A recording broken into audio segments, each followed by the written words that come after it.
Hello दोस्तों, प्रतिमा GS academy पे आप सभी का स्वागत है। दोस्तों, आज हम चर्चा करेंगे उत्तर प्रदेश से संबंधित भौगोलिक स्थिति का और उससे संबंधित अन्य तथ्यों पर।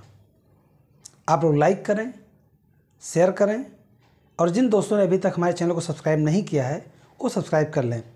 बेल आइकन ज़रूर दबाएं जिससे आने वाला नोटिफिकेशन आपको मिलता रहे। तो दोस्तों, उत्तर प्रदेश का जो नामकरण है उत्तर प्रदेश के रूप में बहुत बाद में आया। तो उसके पहले क्या था? उत्तर प्रदेश जब हम अंग्रेज़ों के गुलाम थे तो उत्तर प्रदेश यानी अवध प्रांत 1722 ईस्वी में सादत अली खान ने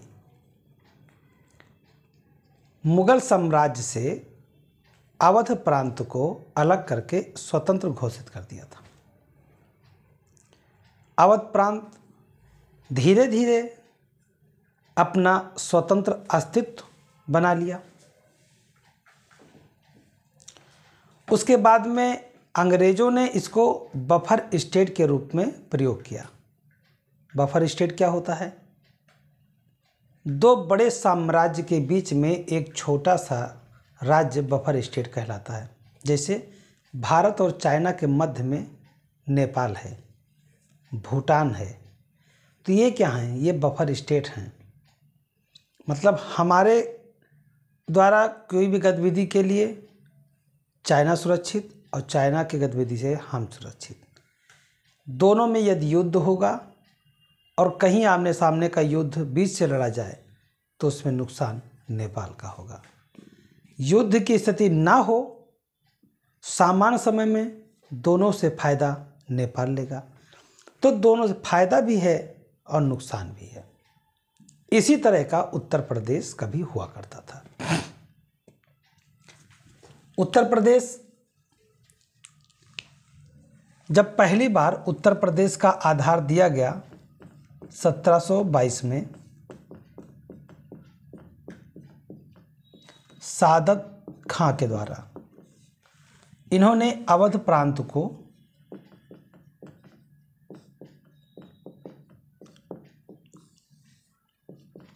स्वतंत्र घोषित किया, ने नींव रखा और जो मुगल थे उनसे सुरक्षित कर लिया। उसके बाद में धीरे धीरे जब अंग्रेज़ों ने अपना अस्तित्व भारत पर बना लिया, एक मजबूत पकड़ बना लिया,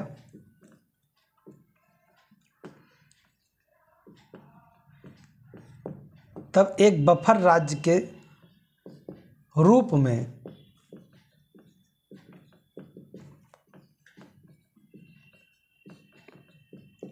अवध को बनाए रखा।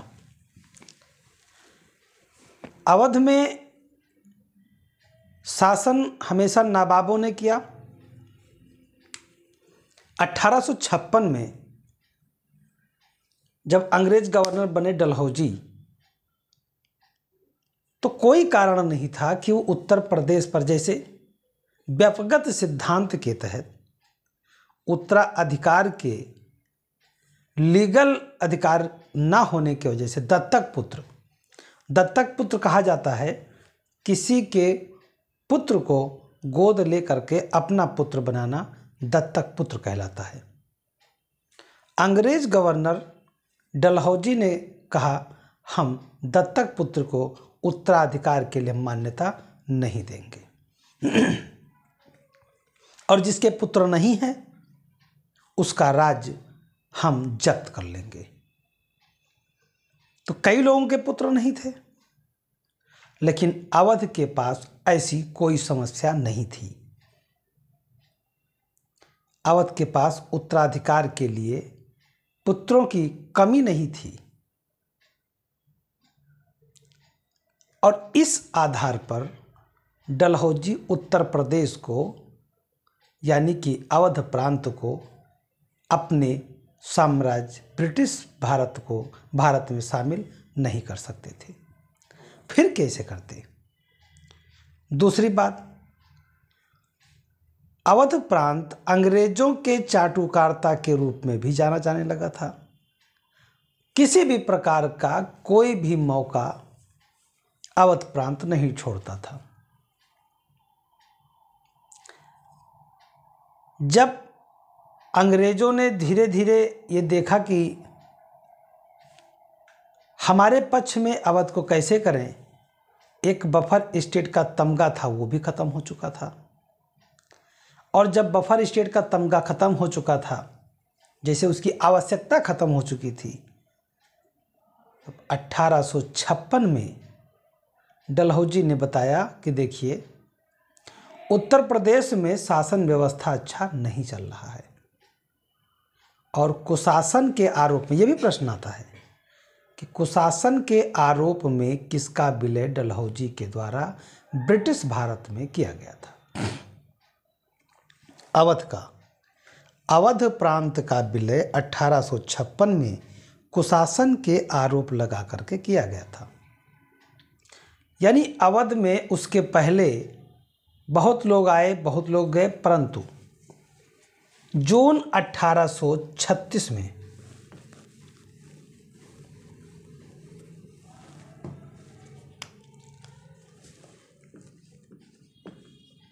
जून 1836 में अवध प्रांत का नाम उत्तर पश्चिम प्रांत के नाम से जाना गया। ऐसा क्यों किया गया था? अंग्रेज कहाँ पे थे? अंग्रेज बंगाल में थे। अंग्रेज बंगाल में थे और अभी थोड़ी बहुत अन्य शक्तियां भी थीं जो अंग्रेजों को टक्कर दे रही थीं। एक तरफ पंजाब था जहां अभी इनको टक्कर मिल रहा था, तो इनसे पंजाब से उत्तर पश्चिम में अवध पड़ता है, बंगाल से उत्तर पश्चिम में, तो इन्होंने उत्तर पश्चिम प्रांत के रूप में संबोधित किया किसको? अवध को। ये भारत यहाँ पे है, ये बंगाल था और यहाँ पे अवध, तो यहाँ से उत्तर पश्चिम हुआ, ऐसे है तो यहाँ पे पड़ता है उत्तर अवध, तो ये कहा उत्तर पश्चिम। इसलिए उत्तर पश्चिम प्रांत जो नामकरण हुआ वो नामकरण जून 1836 में किया गया। यानी उत्तर प्रदेश का पहला नामकरण 1836 में हुआ।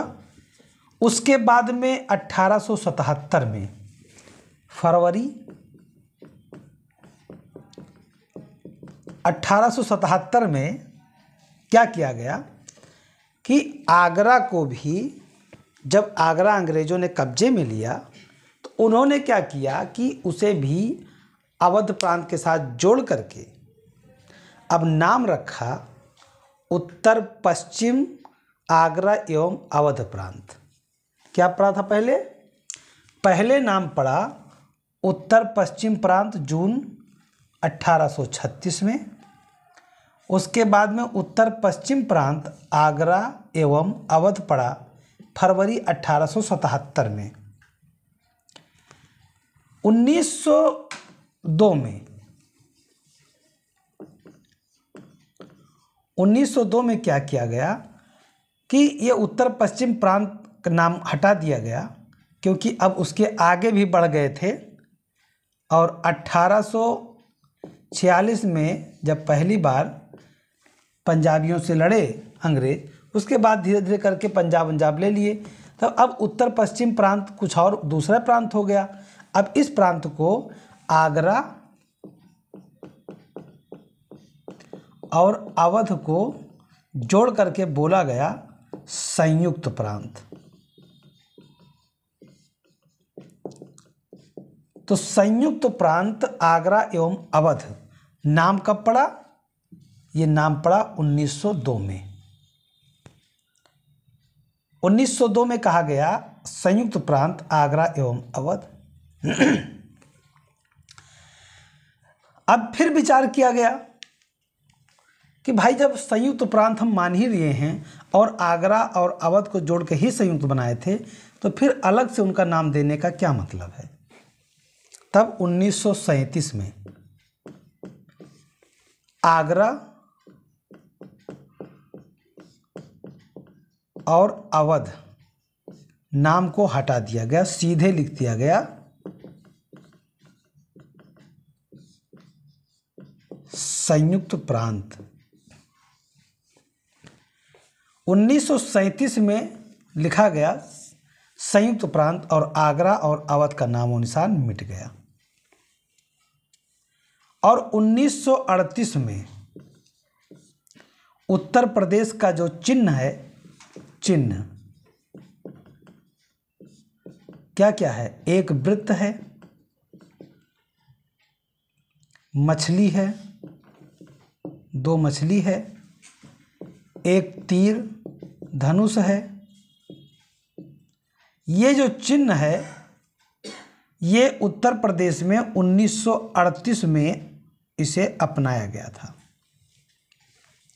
37 में बना संयुक्त प्रांत और 38 में यह चिन्ह जो है अपना लिया गया। तो संयुक्त प्रांत नाम पड़ा 1937 में। और ध्यान रहे 1935 का अधिनियम आ गया था। अधिनियम के माध्यम से उत्तर प्रदेश में 1937 में जब इसका नाम संयुक्त प्रांत पड़ा, यानी 1937 में कितने काम हुए। 1935 के अधिनियम से 1937 में बर्मा को अलग कर दिया गया और एक संघीय न्यायालय बनाया गया। संघीय न्यायालय, दो काम किया गया। 1935 का अधिनियम था लेकिन 37 में दो काम किए गए थे।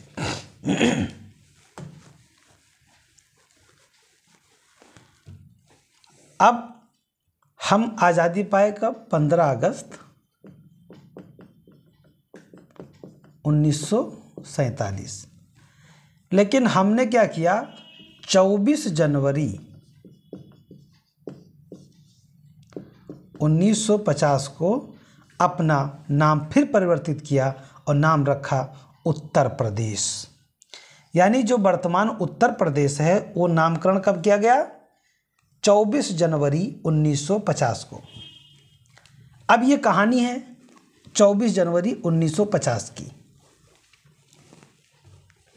विचार किया गया, विमर्श किया गया कि संयुक्त प्रांत नहीं अच्छा लग रहा है, कि तब कहीं उत्तर में हैं, प्रदेशों में महान हैं, तो नाम रखो उत्तर प्रदेश। 24 जनवरी 1950 को उत्तर प्रदेश रखा गया।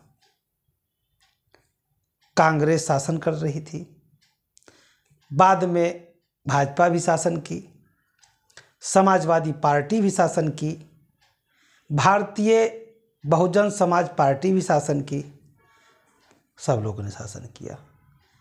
किसी के दिमाग में नहीं आया कि हमें उत्तर प्रदेश दिवस मनाना चाहिए। गोरखपुर में गोरखनाथ मंदिर में बैठा हुआ एक पुजारी, उसके दिमाग में चल रहा था जब हम सीएम बनेंगे तब उत्तर प्रदेश दिवस मनाना शुरू करेंगे। ये लोग उनका इंतजार कर रहे थे। 17 में सत्ता आई, 18 में पहली बार 24 जनवरी को उत्तर प्रदेश दिवस मनाया गया। क्यों? 24 जनवरी 1950 को उत्तर प्रदेश का नामकरण किया गया था और इसलिए 24 जनवरी को उत्तर प्रदेश दिवस मनाया जाना प्रारंभ किया गया। पहली बार 2018 में मनाया गया था।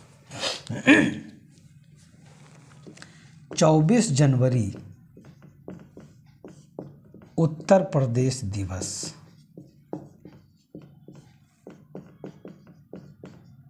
पहली बार 2018 में सीएम योगी आदित्यनाथ जी के द्वारा शुरू किया गया। तो ध्यान रहे अभी पिछली बार के एग्जाम में पूछा गया था। फिर पूछा जाएगा। उसको पता है कि तुम सब पढ़ोगे, यही नहीं पढ़ोगे, तो इतना आसान काहे हम पढ़ें। हम PCS IAS की तैयारी करने वाले लोग हैं, हम ये किताब पढ़ें, ये छोटी चीज़ याद करें, अब पूछ लेगा तो कौआ अगर मुँह बनाओगे, इसलिए पढ़ लो। अब 24 जनवरी 1950 को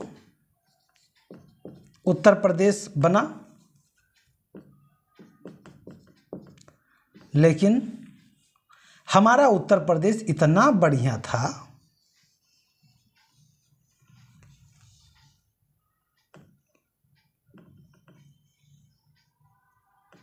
ऐसे हमारा उत्तर प्रदेश था, इतना बढ़िया था। लेकिन कहा जाता है कि कुछ लोगों को लग गई नज़र। उन्होंने कहा भाई तुम तो पूरे विश्व के कई ऐसे देशों के साथ इतने लंबे चौड़े हो यार, जनसंख्या ही बहुत ज़्यादा है। कहीं तब बोले 9 नवंबर 2000, 9 नवंबर सन 2000, 13 जिला, यहीं से 13 जिला काट दिए और ये 13 जिला काट करके पूरा बना दिए उत्तराखंड। 13 जिला काट के,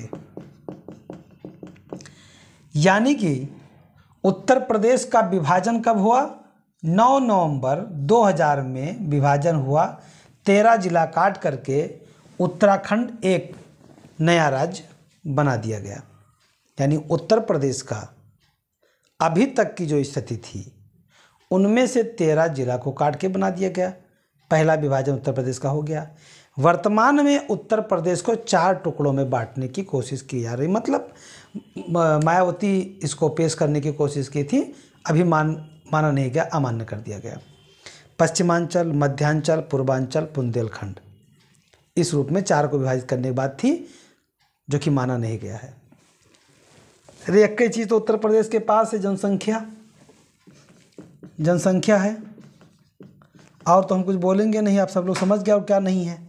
173 पद दिए हैं, शर्म नहीं आती इन लोगों को। 173 पद, जनसंख्या कितनी है? 24 करोड़ के ऊपर से पूरे हर जगह के लोगों के लिए पूरा छूट है। कहीं के भी राज्य के हो, आ जाओ, आराम से आओ, नौकरी लो, पढ़ो। उत्तर प्रदेश में कोई सब पारदर्शी हैं। उत्तर प्रदेश में किसी प्रकार का कोई भेदभाव नहीं होता। 173 पद है, जनसंख्या 24 करोड़ के ऊपर है, ये यूपी की है। उसके बावजूद भी अलग स्टेट के लिए कोई रोक टोक नहीं है, कोई रिजर्वेशन स्पेशली यहाँ के लिए नहीं। जो यहाँ के अनरिजर्व लोगों के लिए व्यवस्था, वो बाहर के लिए भी व्यवस्था। महिलाओं के लिए स्पेशल व्यवस्था। महिलाओं को, चाहे महिला कहाँ की हो, पूरे देश की हो, अगर यूपी की महिला को छूट दिया जाएगा तो वो छूट तुमको भी मिलेगा। तो इतना ऐसा उत्तम प्रदेश, इनका पता नहीं, इनको उत्तम प्रदेश कर देना चाहिए, उत्तम प्रदेश, और कह देना चाहिए जैसे कहा जाता है कि toughest examination of UPSC and second toughest examination of UPPSC, पूरा एकदम जिस तरह दिखाया जा रहा है दिखा देना चाहिए। राज्य के अंदर राज्य की धारणा है, और हम दिल बहुत बड़ा है उत्तर प्रदेश का, सबके लिए है। अब ये तो हो गया नामकरण, कि नामकरण किस तरह से उत्तर प्रदेश का हुआ और विभाजन कैसे हुआ। अब हम देखेंगे कि उत्तर प्रदेश की राजधानी क्या क्या थी। सबसे पहले राजधानी बनाया गया आगरा को। आगरा 1936 से 1958 तक, 1836 से 1858 तक है। माफ़ी चाहूँगा कि यहाँ पे थोड़ा करेक्शन करना है, गलत हो गया है। 1836 से 1858 तक आगरा राजधानी रही। उसके बाद में 1858 से लेकर के 1921 तक राजधानी रहा हमारा इलाहाबाद, वर्तमान का प्रयागराज। और उसके बाद 1921 से वर्तमान तक राजधानी लखनऊ है। आसफुद्दौला जब लखनऊ की राजधानी को लाए उसके बाद इन्होंने बड़ा इमामबाड़ा, छोटा इमामबाड़ा, भूल भुलैया, बहुत कुछ बनवाया। आसफुद्दौला के बारे में आप इतना जान लीजिए कि आसफुद्दौला अपने यहाँ के लोगों को भूखों ना मरने पाए इसलिए रोजगार दिया करते थे। इसी के रूप में उन्होंने कई बड़े बड़े इमारतें बनवाई थी जिससे लोगों को रोजगार मिलेगा, उनको भोजन मिलेगा। अब बाकी जो कुछ और सही है। अब उत्तर प्रदेश की स्थिति कैसी है, भौगोलिक स्थिति क्या है? उत्तर प्रदेश की भौगोलिक स्थिति क्या है? भारत का भौगोलिक स्थिति क्या है? जैसे भारत का कुल कितना क्षेत्रफल है? भारत का क्षेत्रफल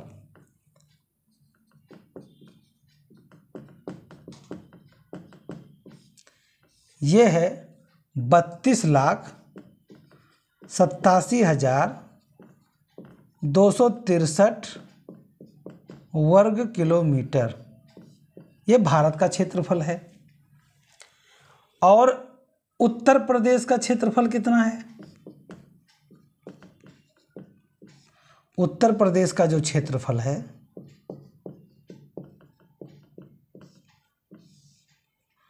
2,40,928 वर्ग किलोमीटर, 2,40,928 वर्ग किलोमीटर।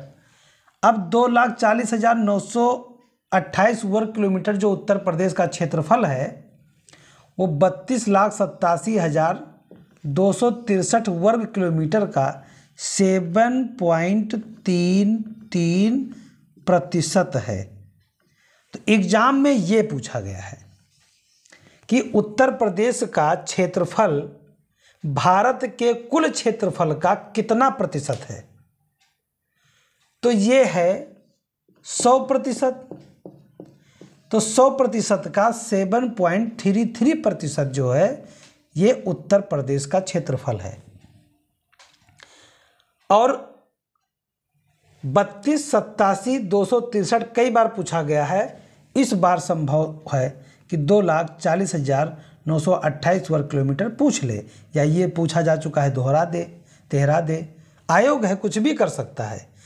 अब इतने क्षेत्रफल के तहत 2,40,928 वर्ग किलोमीटर यानी टोटल का 7.33% के साथ उत्तर प्रदेश का कुल भौगोलिक स्थिति चौथा है। ये भारत का चौथा सबसे बड़ा राज्य है।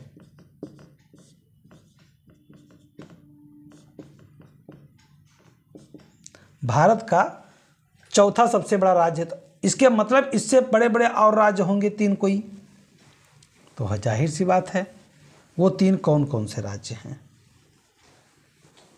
वो 3 राज्य हैं नंबर 1 राजस्थान,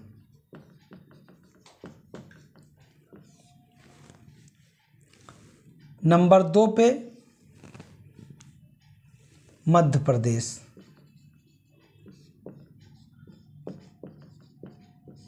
नंबर 3 पे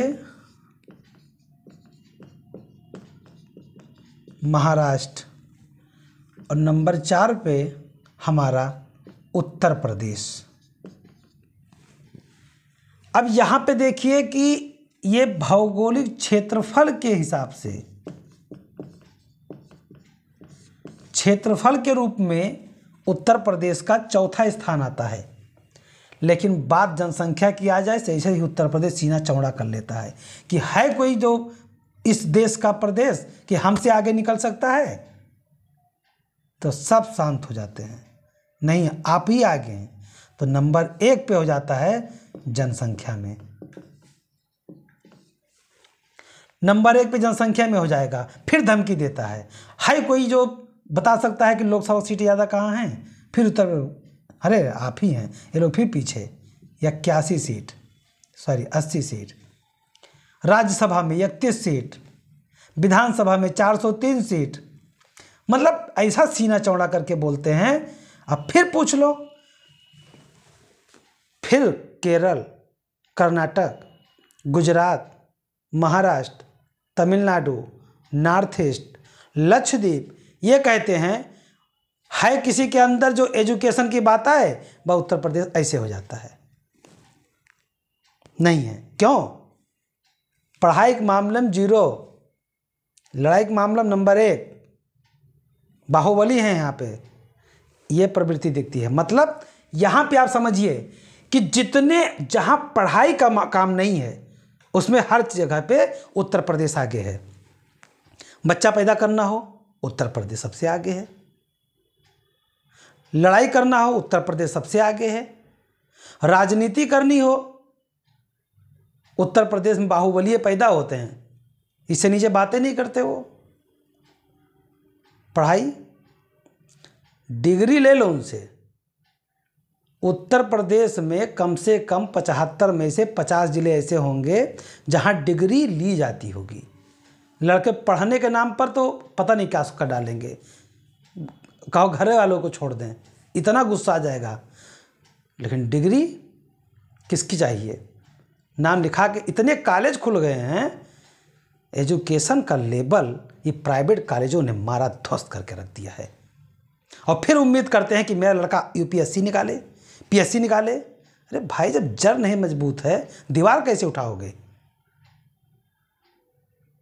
लाठी के बल पर तालाब पार किए जाते हैं, लाठी के बल पर गड्ढे पार किए जाते हैं, और एक बार मान लिया जाए नदी भी पार कर लोगे, लेकिन लाठी के बल पर समुद्र नहीं पार किए जाते। उसके लिए हौसला, तैरने की शक्ति, उड़ने का जज्बा होना चाहिए। तो डिग्री लेकर के घूमने से नहीं होता है। जनसंख्या पैदा करते चले जाएंगे, 75 करोड़ कर लेंगे और फिर उससे गौरवान्वित होंगे, उससे कोई मतलब नहीं है।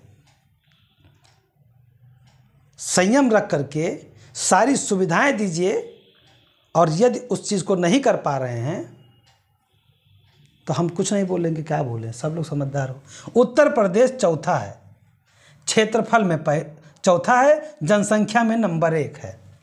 तो उत्तर प्रदेश का स्थान भी आपने देख लिया, कौन से स्थान पे आते हैं।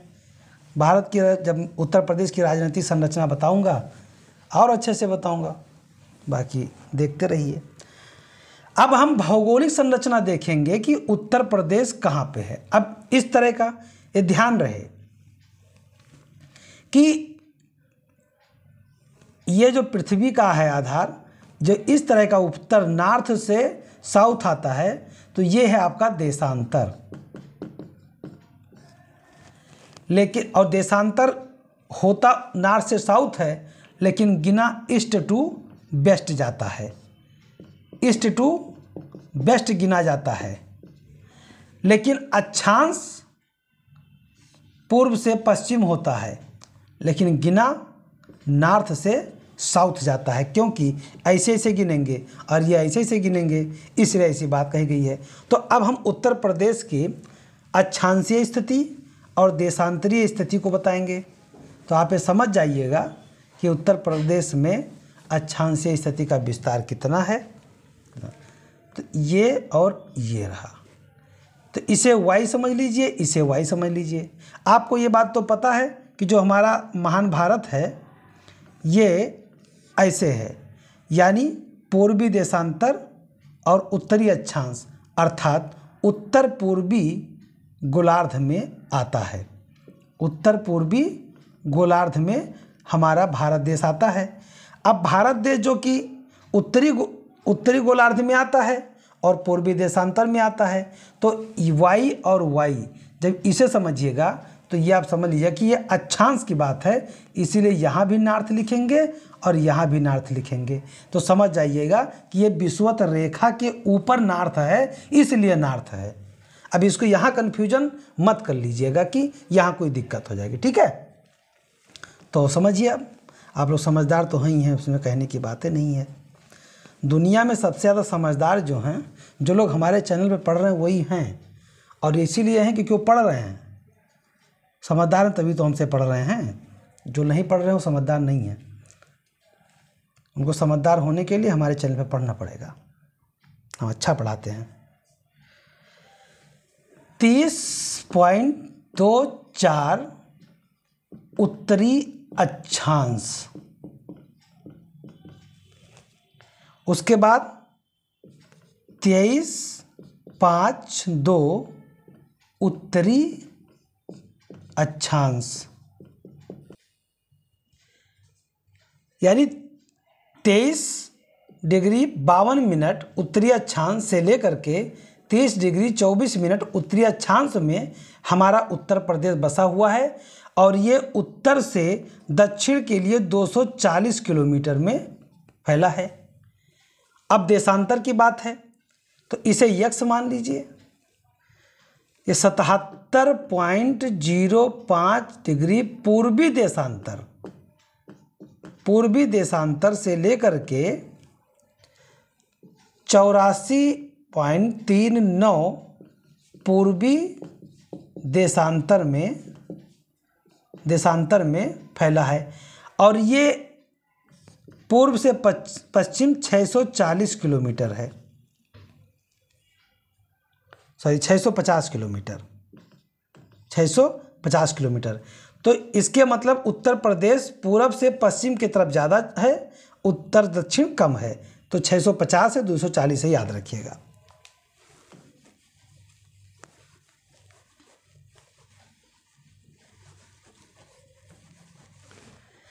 तो भौगोलिक स्थिति के रूप में उत्तर प्रदेश का जो क्षेत्रफल है 2,40,928 वर्ग किलोमीटर है और टोटल भारत के क्षेत्रफल का 7.33% है। अक्षांश की स्थिति में 23°52' उत्तरी अक्षांश से लेकर के 30°24' उत्तरी अक्षांश से और देशांतर के रूप में 77.05 पूर्वी देशांतर से 84.39 पूर्वी देशांतर के मध्य उत्तर प्रदेश स्थित है। इसकी जो किलोमीटर की स्थिति है, उत्तर में सबसे है सहारनपुर, उत्तर का सबसे उत्तरी जिला उत्तर प्रदेश का सहारनपुर है, दक्षिणी जिला है सोनभद्र, पूर्वी जिला है बलिया और पश्चिमी जिला है शामली। पश्चिम से पूर्व 650 किलोमीटर और उत्तर से दक्षिण 240 किलोमीटर। तो ये आपको ध्यान में रखना है। सबसे कम वर्षा होता है मथुरा में 54.5 सेंटीमीटर और सबसे अधिक वर्षा होता है गोरखपुर में 184.7 सेंटीमीटर। तो सबसे कम वर्षा होता है 54.4 सेंटीमीटर मथुरा में और उसके बाद गोरखपुर में सबसे ज़्यादा होता है 184.7 सेंटीमीटर। अब यहाँ पे देखिए कि उत्तर प्रदेश में राजकीय भाषा 1947 से लेकर के अब तक चल रहा है देवनागरी लिपि में हिंदी को उत्तर प्रदेश का भाषा चुना गया था। तो ये प्रथम भाषा हो गया। दूसरी भाषा हुआ 1989 में उर्दू को उत्तर प्रदेश का द्वितीय राजकीय भाषा घोषित किया गया। उत्तर प्रदेश का राजकीय पशु है बारहसिंघा, राजकीय वृक्ष है अशोक, राजकीय पुष्प है पलाश या टेसू। ये 4 जनवरी 2011 को जो है माना गया है। राजकीय पक्षी है सारस या क्रॉच, राजकीय खेल है हॉकी और राजकीय चिन्ह है एक वृत्त में 2 मछली, एक तीर धनुष। एक वृत्त में 2 मछली, एक तीर धनुष राजकीय चिन्ह है उत्तर प्रदेश का और यह चिन्ह 1938 में स्वीकार किया गया था। तो ये उत्तर प्रदेश की बेसिक स्थिति थी, बेसिक जानकारी थी। तो दोस्तों मैं अपने क्लास में समाप्त करता हूँ। धन्यवाद। जय हिंद, जय भारत।